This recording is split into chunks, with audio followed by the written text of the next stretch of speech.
উত্তর বঙ্গোপসাগর ও তৎসংলগ্ন এলাকায় বায়ুচাপের তারতম্যের আধিক্য দেখা দিয়েছে। এর প্রভাবে পটুয়াখালীর কুয়াকাটা সংলগ্ন বঙ্গোপসাগর এখন কিছুটা উত্তাল হয়ে উঠেছে। সমুদ্রের তীরে আছড়ে পড়ছে একের পর এক ছোট বড় ঢেউ, আর ঘন মেঘে ঢাকা রয়েছে উপকূলের আকাশ।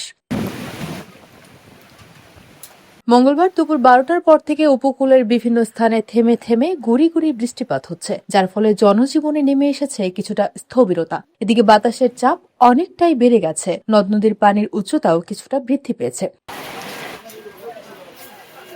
আবহাওয়া অফিস জানিয়েছে, খুলনা, বরিশাল ও পটুয়াখালী অঞ্চলের উপর দিয়ে ঘন্টায় 45 থেকে 60 কিলোমিটার বেগে ঝড়ো হাওয়া বয়ে যেতে পারে। এই পরিস্থিতিতে সতর্কতা জারি করা হয়েছে। নদীবন্দরগুলোকে 1 নম্বর সতর্ক সংকেত এবং পায়রা সহ দেশের সব সমুদ্র বন্দরকে 3 নম্বর স্থানীয় সতর্ক সংকেত দেখিয়ে যেতে বলা হয়েছে। একই সঙ্গে সকল মাছ ধরা ট্রলারকে উপকূলের কাছাকাছি থেকে অত্যন্ত সতর্কতার সঙ্গে চলাচলের নির্দেশ দেওয়া হয়েছে।